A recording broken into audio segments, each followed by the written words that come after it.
السلام علیکم، بات کرو بھائی پاکستان۔ وعلیکم السلام۔ جی جناب، کیسے ہیں؟ خیریت سے ہیں؟ ٹھیک ٹھاک، آپ سنیں؟ ٹھیک ہے، سے ٹھیک ہے آپ کی؟ بہت مہربانی، سلامت رہیں، زندہ رہیں۔ کیا نام ہے آپ کا؟ نام میرا خواجہ علی ہے، خواجہ پاکستان بھائی، سے، اسلام آباد سے بات کر رہا خواجہ صاحب، خدا عزت دے آپ کو۔ کیا حکم ہے بھائی، بتاؤ۔ ہوں۔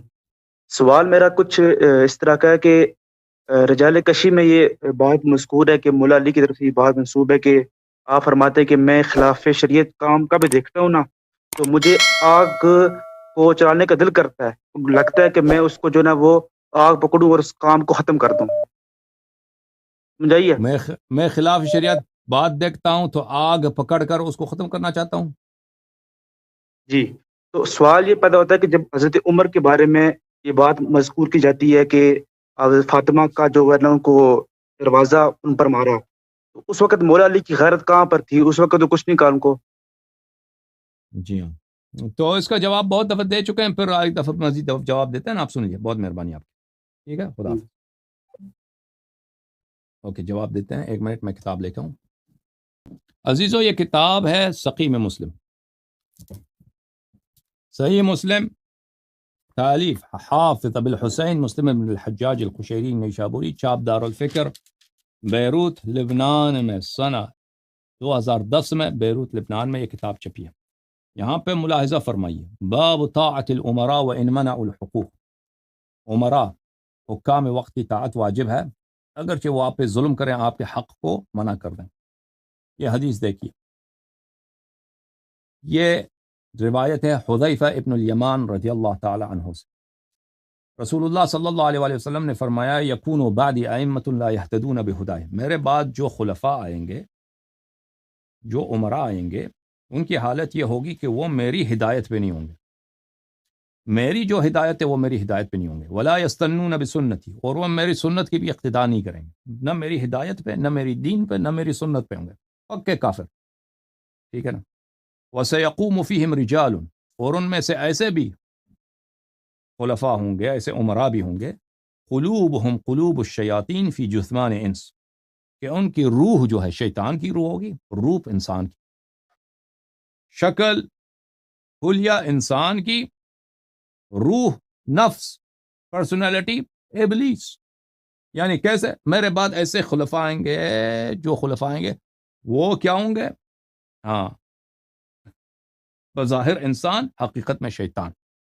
یعنی شیطان اگر انسانی روپ میں آ جائے تو آپ میرے بعد جو خلفاء ہوں گے ان کو دیکھ لیجیے، ٹھیک ہے نا۔ میں نے عرض کیا یہ جملے تو آپ کے بڑے خطرناک ہیں یا رسول اللہ صلی اللہ علیہ وآلہ وسلم، آپ کے بعد تو بڑی مصیبت ہوگی، تو بہت بڑی مصیبت ہے آپ کے بعد، ہم کیا کریں؟ کیف اصنع یا رسول اللہ ان ادرکت ذلک۔ حذیفہ نے عرض کیا، یا رسول اللہ میں اس زمانے میں کیا کروں؟ یہ حذیفہ جو ہے یہ عثمان کی خلافت میں اس کی وفات ہے، تو رسول صلی اللہ علیہ وآلہ وسلم نے اس کو نہیں فرمایا کہ آپ وہ زمانہ نہیں دیکھیں گے، نہیں فرمایا۔ رسول صلی اللہ علیہ وآلہ وسلم نے اس سے فرمایا، تسمع وتطع للامیر وان ضرب ظهرك واخذ مالك فاسمع واطع، تم اس بادشاہ وقت کا جو شیطان ہے اس کی طاعت کرو، اس کی بات کو مانو، اگرچہ وہ وَإِنَّ ضَرَبَ ظَهْرَكَ، وہ بادشاہ آپ کے پشت پر مارے، کوڑے سے آپ کے پشت کو مارے، وَأَخَذَ مَالَكَ، اور تیرے مال کو بنا حق وہ چین لے، پیسہ بھی تیرا چین لے اور تجھے مارے بھی، اس کی طاعت کرو، فَاسْمَعْ وَأَطِعْ، پر اس کی بات سنو، اس کی طاعت کرو، ٹھیک ہے نا۔ تو تمہارے مولوی جو یہ سناتے ہیں کہ امیر المؤمنین علیہ الصلاۃ والسلام اس وقت جب حضرت زہرا سلام اللہ علیہا پہ حملہ ہوا تھا، اس وقت انہوں نے کیوں جہاد نہیں کیا؟ تو ان کو یہ جواب ہے ہمارا کہ جب تمہاری اپنی کتب میں یہ ہے کہ اسلام کا حکم یہ ہے کہ خلیفہ آپ کو مارے بھی، آپ کا مال بھی چھینے، وہ شیطان بھی ہو، اتنا بے ایمان کافر، نہ ہدایت پر ہے، نہ سنت پر ہے، نہ دین پر ہے، اتنا پکا کافر کہ ظاہر میں وہ انسان ہے، حقیقت میں وہ شیطان ہے، ابلیس ہے، ٹھیک ہے نا۔ اور ہمارا عقیدہ بھی یہی ہے، خلفاء ثلاثہ کے متعلق ہمارا عقیدہ یہی ہے جو مسلم میں ہے، ٹھیک ہے نا۔ ٹھیک ہے، یہ ہو تم نے جب رسول پاک صلی اللہ علیہ وسلم کا ایک حکم نقل کیا ہے، وہ آپ پہ ظلم بھی کریں تو اس کی طاعت کرو، طاعت کرو، اس کی بات سنو. ہم تو نہیں کہتے اس کی بات سنو طاعت کرو، ہم تو کہتے ہیں اگر طاقت نہ ہو تو تقیہ واجب ہے، اس کے خلاف جہاد نہ کرو، ہم یہ کہتے ہیں.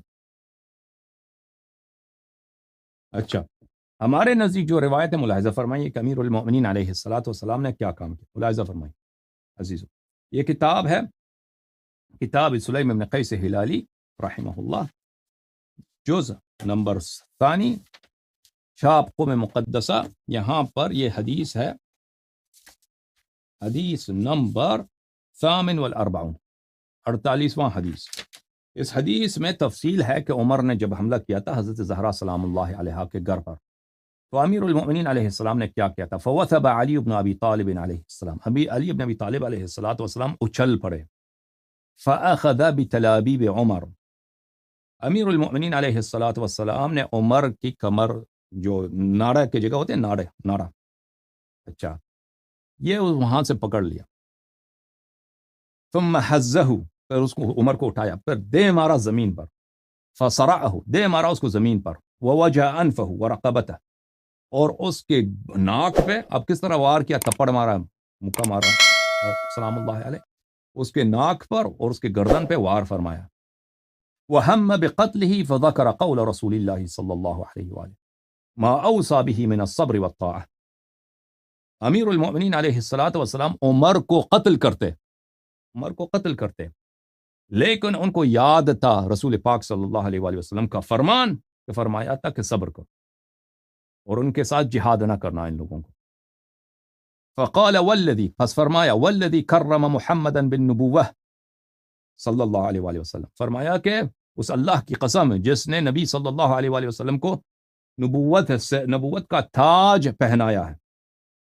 یبن الصحاق، اے بدکارہ عورت کے حرام زادہ اولاد، لولا کتاب من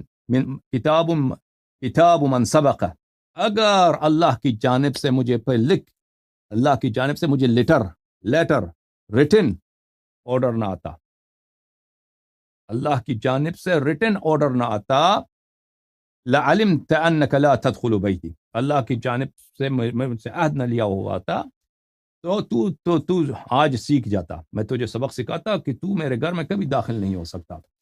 فارسل عمر یستغیث، عمر کو جب پتہ چل گیا کہ اب مجھے قتل نہیں کر رہا تو چلانے لگا، او مجھے بچاؤ، علی مجھے قتل نہ لے، مجھے بچاؤ، او مسلمانوں آ جاؤ، میرا خون کرنے لگا یہ آدمی. بہت سارے لوگ داخل ہو گئے اس وقت گھر میں، ٹھیک ہے نا. یہ تھا کہ امیر المؤمنین علیہ السلام کا ایک عہد تھا کہ انہوں نے قتل نہیں کرنا ہے اس کو. رسول اللہ صلی اللہ علیہ وسلم سے ایک وعدہ تھا کہ اگر ان کے پاس انصار نہ ہوں تو وہ جہاد نہ کریں. ٹھیک ہے بھائی، یہ تھا